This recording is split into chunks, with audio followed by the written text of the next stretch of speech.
nang ako'y scout sa Scout Ranger Class 103, 1991.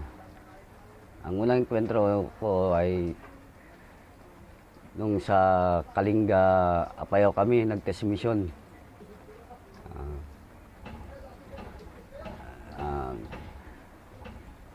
Nung kami nasa Kalinga, Apayao, chopper ang gamit namin nung dinrap kami sa drop zone, link up sa 54th IB yata yun. Nung 54th IB, nag-link up kami doon. Yung isang section namin, isang section kami noon. Nung pag baba namin, at nag-move na kami nung na yun, araw na yun. Abang nag-move kami, wala pang noon, mga 100 meters na landmines kami noon. Isang wounded namin, yung classmate namin. Nung na-landmines kami nung araw na yon, biglang pinaputokan pa kami ng kalaban, hindi namin makita. Siyempre, sa first encounter na yon, unang enkwentro ko yun nung SR Class 103 ako nun. Nagdumapa na lang muna kami. Inobserbahan yung turo ng ranger nga, drop, tapos obserbahan. Pero nalandmines na yung isang kasama namin. Yung contact man namin, telescout ako nun nung nangyari yun. Yung contact man na, binakbakan kami ng kalaban. Hindi namin makita yung mga kalaban kung nasaan banda. Kasi masukal yun, Kalinga nun.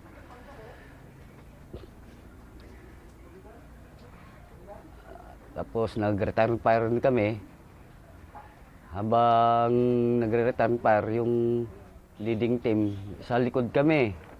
Last team kami, dalawang team kami. Kami pa yung team yung nakaapak ng barbed wire, yung kinakabit ng mga kalaban na landmines. Kami, ang ginawa namin, atras kami. Para nga may evac yung yung wounded namin. Bumalik kami dun sa pinag-drop zonean namin. Yun kasi yung noon, nung panahon na yun, yun lang yung area na binabantayan ng 54th IB na dun lang mag-resupply. Ganyan, dun magkakarga ng tropa nila na mag-RNR o kaya mag-passes. Kasi yung mga IB noon, doon, taon sila doon, hindi pa sila bumababa. Yung tropa nila, ang palitan na lang sa bundok. Yung panahon na yun, 1991. Test mission kami. Ngayon, pag magre-resupply sila, saka rin bababa yung galing RNR, aakyat ng bundok. Tapos yung iba naman nila na malalabas, doon yung pagkakataon na magpalitan ng tropa nila. Yung may packs in, packs out ang tawag nila noon. Doon namin lang na-atras pala yung namin, yung kasama namin na wounded. Doon namin na-evac. Si late buti na lang may ganun na na kinaumagahan pa siya na na-evac kasi ka-resupply, nakaalis na yung yung chopper noon. Ang ginawa lang namin doon sa wounded, tinalian lang namin dito sa hita, sa parteng hita. Ang laki dito, nauka. Bandage, tinalian lang namin nun. Yun. Nung pagkahatid namin doon sa wounded namin doon sa drop zone, bumalik kami. Nagbalibagong naman kami ng terrain. Wala naman wala naman terrain. Panibagong tusok na naman. Ang ginagawa na lang namin, yun nga, yung turo na ganon, may stick kami. stick o kaya yung yung hinahagis, may tali na ihahagis namin ganyan tapos para para ma-clear yung dadaanan namin in case na may barbed wire doon, yung tag doon, yung wire na kasi series yung ng landmines doon eh. Ang ginagawa, stick na mahaba, ginaganon. Bago magmo-move na naman. Ganun na lang ginagawa namin noon, nung leading team. Isa yung nakaganon, isa yung nasa likod, yun yung gumaganon, yung guide. Para makadiretso kami, para iwas landmines na naman. Yun. Hanggang sa, ang namin is lilink up ulit sa from Charlie Company yung nagbabantay dun sa drop zone na yon ng 54th IB, Alpha Company ng 54th IB yung lilingkapan namin, yun ang objective namin.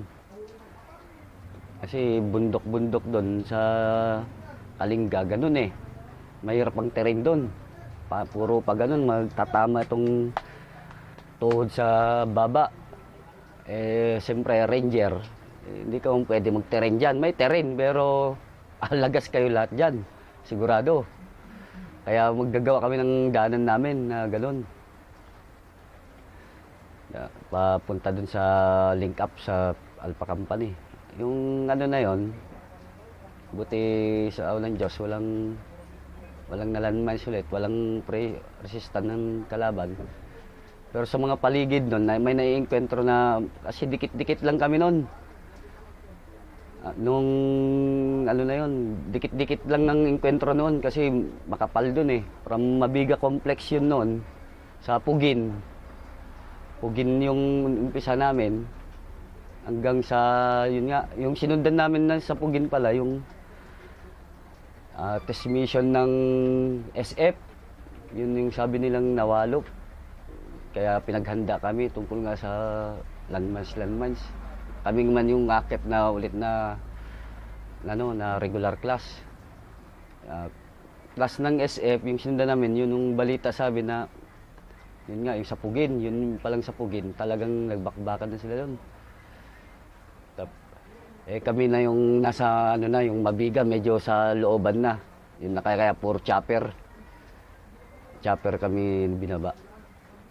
Yun na, ituloy ko yung yung nakalink up na kami sa Alpha Company ng 54th IB. Doon na yon yung matutulog ka, yung naranasan ko doon yung kami magpaksol, gawa ka ng paksol, hindi ka pwedeng hindi gagawang paksol doon kasi ang kalaban mismo ang gumagapang. Lalo na pag maingay, kaya galit na galit kami noon sa IB na, ang IB, ibang disiplina ng IB. Maingay. Yun na, nung gabi na yon, kasama ko yung kabady ko, kabats ko, na classmate ko rin sa Ranger. Nagbukay ko yung paksol, nakaiga kami, gabi na. Doon yung hindi ka halos makatulog. Kasi sa dagundong na lang yung tunog ng 105. Kasi sagana kami sa noon, request ng 105. 1991 yun eh. Sa paggabi yan, sunod-sunod yung patak ng 105, request 105. Bago kasi yun, kinaumagahan yun, papasukin namin yung yung pinapabugbog namin ng 105. Gabi pa lang, nire-requestan na yan, binubugbog na ng binabaming na ng 105. Para kinaumagahan, papasukin namin. Kaya hindi kami makatulog doon ng tulog musang talaga. Kunting pikit lang, gising ulit. Kinamagaan, move na naman kami. Another objective, yun na nga, yung sa isang kampo rin ng kalaban yun, yung pinapasok namin. Pag move namin ganyan, ranger kami sanang mauna. Ayaw magpatalo ni basta ranger din kasi yun eh, class 100. Gusto niya dun sa junior officer yung section leader namin. First lieutenant din, pero first lieutenant din, senior yung yung Alpha Company, yung commanding officer nila. SR-100 din yun eh, sabi niya eh. Sila ang nagpurso, silang una-una, ano kami sa likod. Pag hakbang pa lang namin, ganyan, sa 2 hakbang pa lang siguro ako, may sumabog. Yung pala, yung taga-IB, andun, nawagam ng, ano naman, ng landmines. Yun na, nung, ranger, nag-command yung, abante, yun na. Diretso yung ranger, ginapag namin, tinignan namin kung ano nangyari sa yung isang platoon ng IB. Kasi doon, ang style doon, hindi nyo pwedeng iwanan lahat yon. May maiwan na IB doon sa pinag-arboringan namin. May maiwan para, para suportahan na yon, yung high ground na yon. Hindi na makuha ng kalaban. Para pagbalik namin ulit, ganun ang style nun. May tropa, hindi na makukuha ng kalaban. Yun ang noon. Pag sabi ng ranger, estudyante ng ranger, abante. Yun, move kami, abante. Pag abante namin ganyan, yun, kita ko. Mga babae ang kalaban, nagtatakbuhan. Mga Amazona. Ayan, nag-retire fire kami. Maingay ang mga nung na yun, mga babae, maingay, lumalaban talaga. Nagsisigawan, mga Ilocana. Na Okinayo, sige, darop, gumagano sila. Yun. Tapos nung ang talagang namin doon, tinulungan namin yung ang sabi ilain namin yung 3 Kia ng 54th IB. Yun ang ginawa namin. Abang nagre-return par yung 60 namin, yun yung napabakbak sa harap, si Sergeant Sabado, yun yung kasama ko noon sa team namin. May 60 kami. Siya yung bumabakbak ng 60 habang kinukuha namin yung Kia ng 54th IB. At the same time, yung mga 54th IB rin. Naghalo-halo na kami doon sa harap. Kaya kinuha namin yung kinaladkad namin yung 3 Kia ng 54th IB noon. Na sumabog yung yung landmines. Saka kasi yung landmines, may M203 yun. Dito, naka-X. Sumabog din yun. Kaya gutay-gutay yung tao. Yun, naibalik namin doon sa pinanggalingan namin. Naiatras namin yung 3 Kia. Yun, nung na yun, di namin tinuloy. Umatras kami. Bumalik kami doon sa dating pinag-arboringan namin. Nandun pa rin kami. Kinaumagaan, yun, pinilit na namin. Ranger, ganon. Pinaikutan namin yung bundok doon, hill. Hindi ko na matandaan, basta namin. Inassault namin. Nung inattempt namin,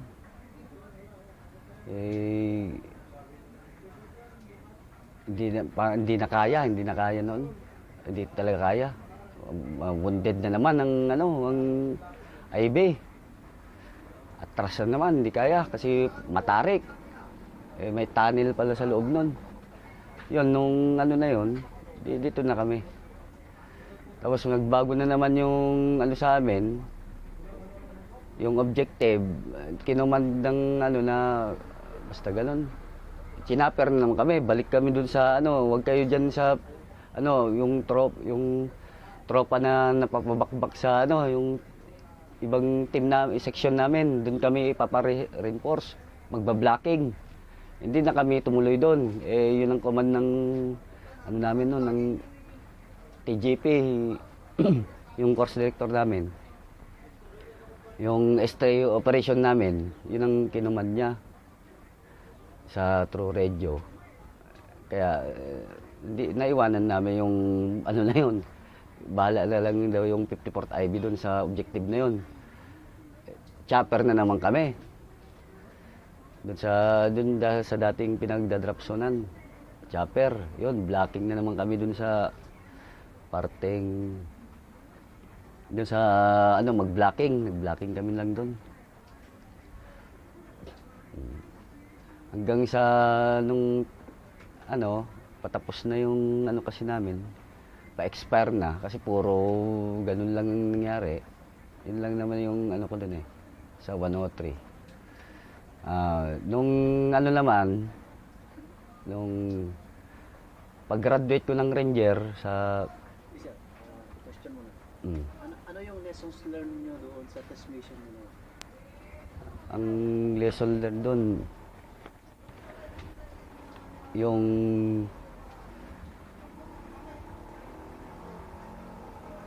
ano bang ano doon? Ano kayang maganda doon?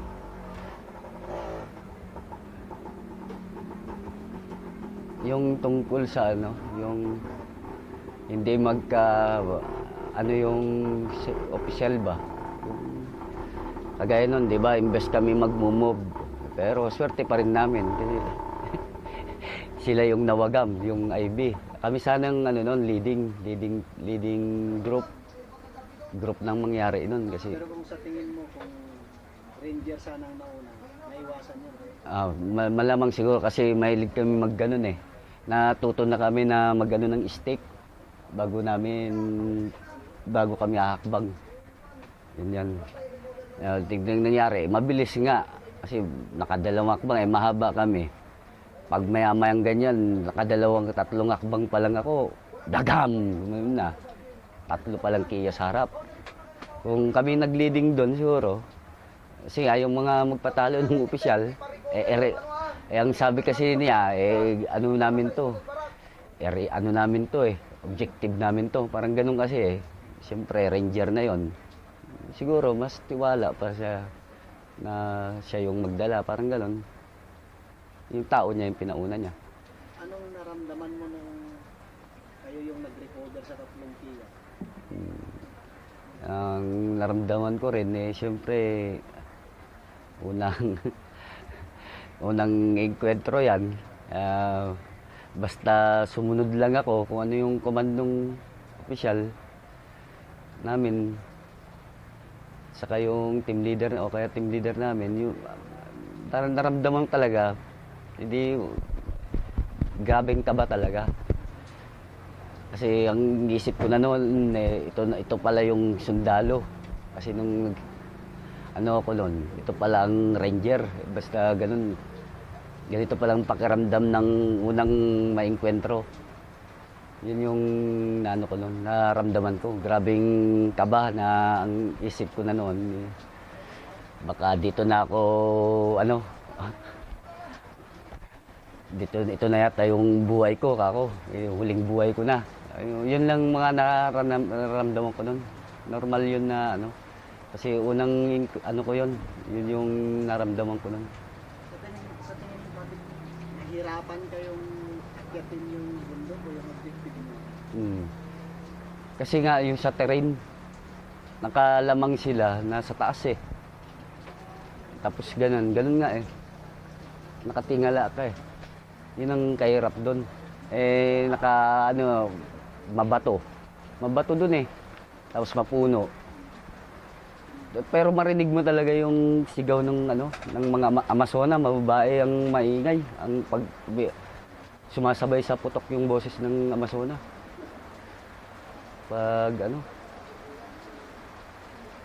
Kaya yun nga nakuha namin. Yun naman ang command ng Ranger, iatras yung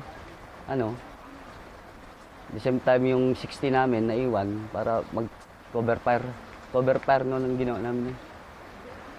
Yung nung nalandmine yung kasama mo, classmate mo sa India, nung nalandmine, ano yung pakiramdam mo nun? Ano yung pumasok sa isip mo? Siyempre, nung kontakman siya, ako yung tail shot niya. Basta kasi yun nga, tinuruan tayo ng first aid. Pero siyempre, nag-blast ako. Kulay puti muna wala munang dugo Basta nung sumabog kasi siya, may sumabog, blang. ang itim.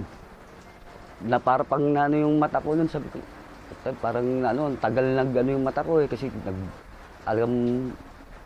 nag-spark eh. Bang! Ganun eh.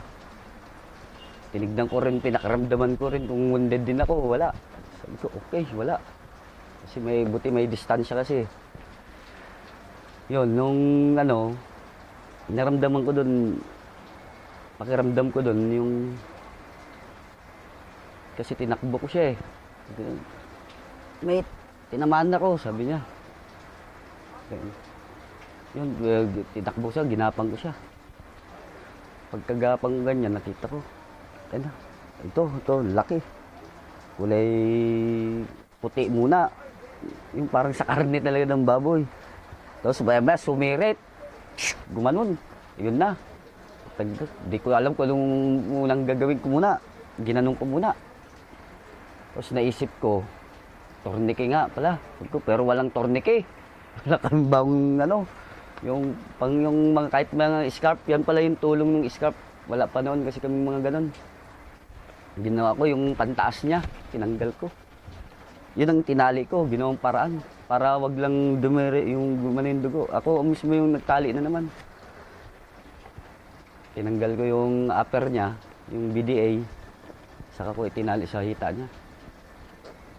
Basta tinali ko na, hindi ko alam, maigpit ano, basta importante, maampat. Wag, yun naman ang turo. Mag-close lang yung ano niya. Yung malaking hiwa, ganun eh. Ganito. Yun yung naalala ko. Sinasabi niya sa'yo nung binibigyan mo siya ng first aid? Sabi ko sa kanya, umiiyak. Sabi, mate, ganito. Na, sabi. Hindi mate, sabi ko, kaya mo yan. Ginaganon ko lang siya. Senior ko yun eh. 77 serial number nun eh. Hindi ko maano kasi yung pilyedo na. Sabi ko, kaya mo yan mate, wag kang sabi ko. Yun, buti yun, hindi pa kami nakakalayo sa drop zone. Ibinalik namin yun. Doon sa drop zone. Anong naramdaman mo noon, Master? Nung umiiyak siya sa'yo? Ay, siyempre, ka rin, parang mapapagaya ka, pero nilalakasan ko lang yung loob ko nun. Ito na to. Parang ganun kasi yan eh. Nung ranger nga eh. Parang ganun ba? Kasi iba nga yung noon kasi, nung mga trainee, di ba? Na ito na yung napasukan kong trainee na na ranger nga. So ranger. Mahina din loob ko pero nalalabanan ko. Na ko rin. Na kokontrol ko rin. Sabi ko. Kaya mo yan mate, pero grabing kaba ko na yan. Para hindi lang moral si yung classmate ko nun. Ano yung sinasabi niya sa'yo naman? Sabi niya sa akin, mate, ayoko pa mamatay, sabi niya. Ayoko pa mamatay mate. Sabi ko, ano niyo ako sa ospital. Oh mate, sige, balik tayo dun. Sabi ko, sige. Yun, kinausap din nung team leader namin, si Lieutenant Tan. Yun, sabi niya, Lieutenant Tan ng team leader namin nun eh. Na yun, kinausap din. Kaya yun, yung buong section namin, balik kami sa pinagbabaan sa amin kasi may IV doon na nakabantay. Yun lang talagang drop zone na hindi pwede iwanan. Kasi doon lahat yung resupply, doon pa maglaland yung chopper. Tapos pag hindi mo bantayan yun, babantayan ng kalaban. Sila yung doon. Hindi papalandingin yung chopper, babarilin. Nung na-evac nyo yung classmate mo, Master, nag-forsok yun, ano yung nasa isip mo noon? Basta ang naisip ko doon, inkwentro talaga. Ang nasa isip ko noon, inkwentro. Para hindi ko ba naisip noon na parang maghiganti ka kasi nalanman na yung classmate mo, parang gusto basta ang ko doon, hindi naman sa yung magiganti. Naranasan ko na, nung time na yon, basta ang ko, hindi naman ko naisip na magiganti, ganun. Basta ang ko doon, yun nga, yung ranger nga, ganyan, schooling. Dapat ganito. Hindi ko man naisip na magiganti nun. Basta ingat, ingat lang siguro, ganun. Yun yung nasa ano ko nun. Na ano ko lang yung magiganti nun, yung yun nga, yung namatayan kami sa Kabatangan. Ito na yung late, yung nakaraan, yung yun lang naiisip yung mga pag nakikiyan kami, magiganti. Habang tumatagal kasi masama sa pakiramdam mo. Ilang araw yung operasyon ninyo na yun, yung test mission niyo? This mission namin, ano yun? Ano yun eh? Isang buwan. Isang buwan yun, sumubra pa nga eh. Kasi pauwi na kami nun, kalaban pang humahabol eh. Pauwi na kami nun, nawunded pa isang tropa namin. Yung sa parteng Pugin na yun, yung pababa kami. Ang kalaban na ang humahamon. Eh wala na eh, sabi nung course director namin, baba na yan, okay na yung score na yan. Kasi yung mga ibang team namin, yung section namin, yun ang mga nakaka-recover. Eh, kami kasi rigo doon. Yun yung mga ano noon. Sila yung mga na-recover lang namin, mga landmines. Buti magaling tong isang tenyente namin, yung ano namin, team leader. Magaling din mag-recover ng ano, ng landmines. Gunting lang yung ano niya, pangputol niya. Talagang in-apply nyo noon yung natutunan nyo dito? Yung kaya pala nung regular class kami noon, yung landmines, puro ganon. Yung may EI kami na magsabing, landmines, sabi niya, yun yung tatalon kami na dala mo yung pagkain sa mess hall. May papatalon si ano doon, yung isang EI namin na landmines, tatalonin mo yun. Totoo nga pala, yung mga landmines na yan. Kasi nga, yung Kalinga na yan. So yun yung nangyari sa test mission. Yun lang yung ano ko nung test mission. Hanggang sa ngayon, Master, ano yung naitanim sa isip mo na dapat ganito ang gawin o ano? Yun sa nangyari na yun, sa test mission mo? Yung naiwan ba, parang lessons learned mo doon na hindi mo na ginagawa ngayon sa mga operasyon? Yung nung ano, Sa test mission nyo?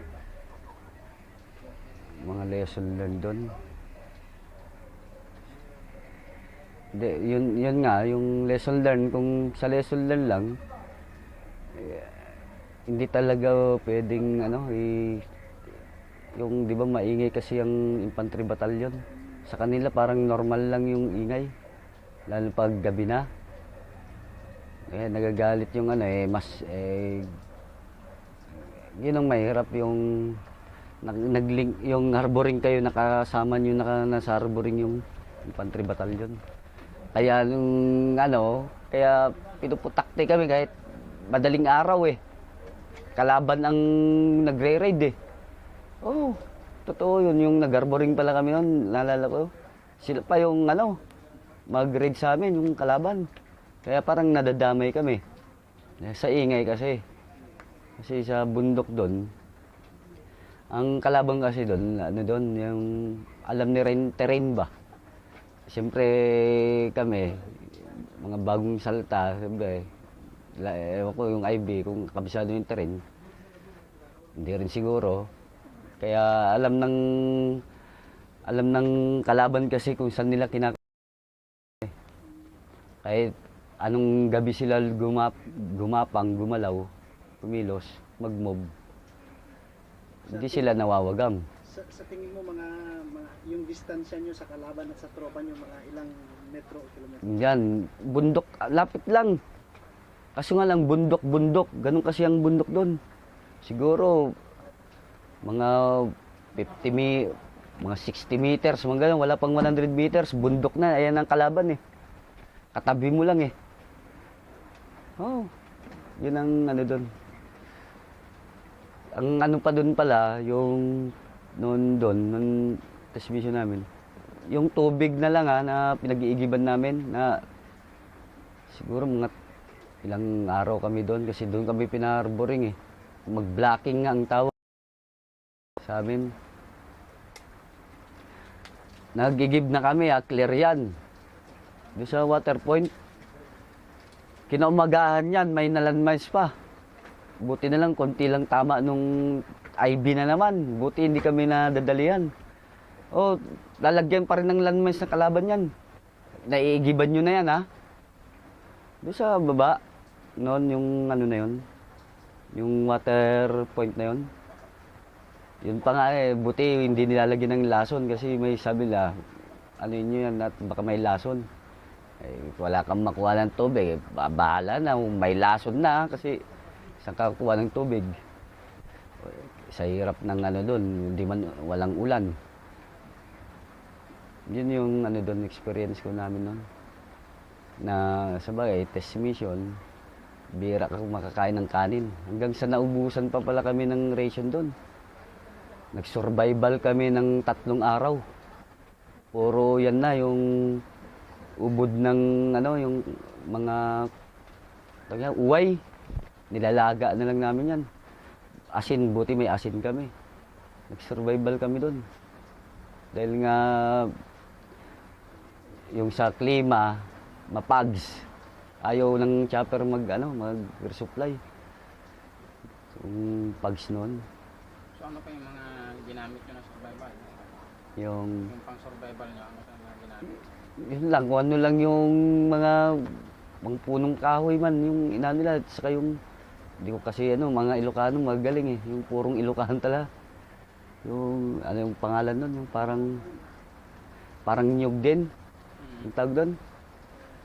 Parang nyug na maliliit lang, yun, puro ubod nga. Yun ang nangyari sa amin, survival kami. Naubusan kami ration kasi nga, ayaw nung chopper magbigay. Ayaw kasi mapags. Mapagi noon. So anong nangyari sa tropang sir na hindi ba kayo tawag niya, hindi ba kayo nawalan ng gana, moral? Hindi,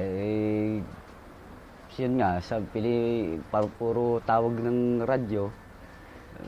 Normal yung kasi puro naman tawag ng radyo nung section leader namin. Walang magawa, siyempre. Depende sa available ng chopper. Ayaw nga niya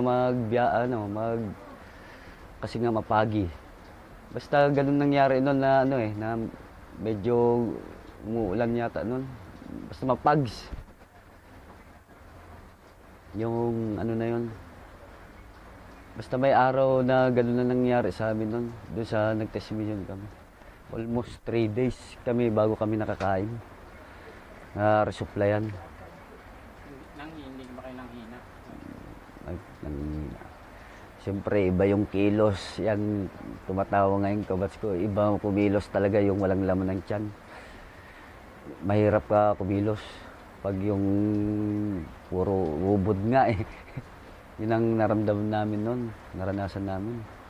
Hindi kami gaano makakilos kahit sabihin ng team leader mag-igib, lalo na pag inutusan ka.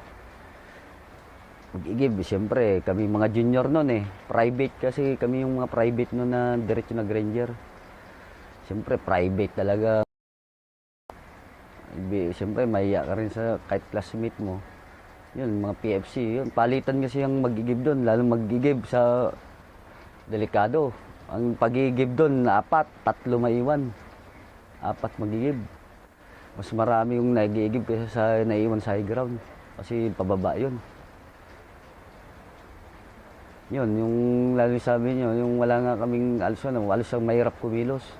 Kasi nga, parang na yata yung tiyan mo, yung nasira na kasi puro ubod. Pilitin mo na lang lunukin. Nangyari sa amin yun. Ang buti na kamo, yung katabi naming IB, siyempre mahiya ka rin pag binigyan ka, alangan naman araw-araw. Para rin sa kanila yon. Bibigyan ka siguro tig isang delata bawat team.